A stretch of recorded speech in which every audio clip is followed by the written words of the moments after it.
हुन चाहिँ हामीले यो पुल्लर चाहिँ डाइरेक्ट पनि निकाल्न सक्थ्यौँ होला, तर पनि बेच्ने गाडी भए पनि आफूले चढ्ने गाडी भए पनि एकदम राम्रो तरिकाले बनाउनु पर्छ भनेर चाहिँ हामीले यो पुल्लर खोजेको। पुल्लर चाहिँ थिएन र हामीसँग अर्को भाँचेको पुल्लर छ र त्यसलाई नै बनायोवरी ब्यारिङ निकाल्ने बनायौँ। सुरुमा लेसमा लगेर बनाएर ल्याएको, अनि हेर्दाखेरि त ठिकै थियो, तर चेक गर्दाखेरि चाहिँ लागेन। अनि फेरि लेसमा गएर राम्ररी बनाएर ल्याएर अनि फिनिसिङ गराएर ल्यायौँ।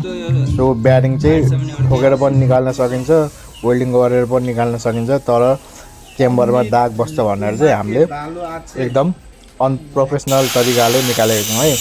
हामीभन्दा एकदम महारथी पनि हुनुहुन्छ।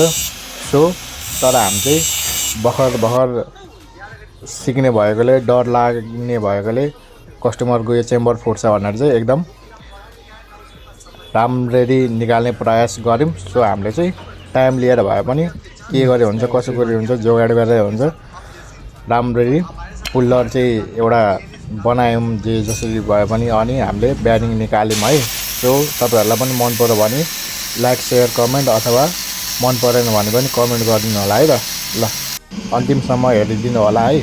ल लेट्स इन्जोय गाइज।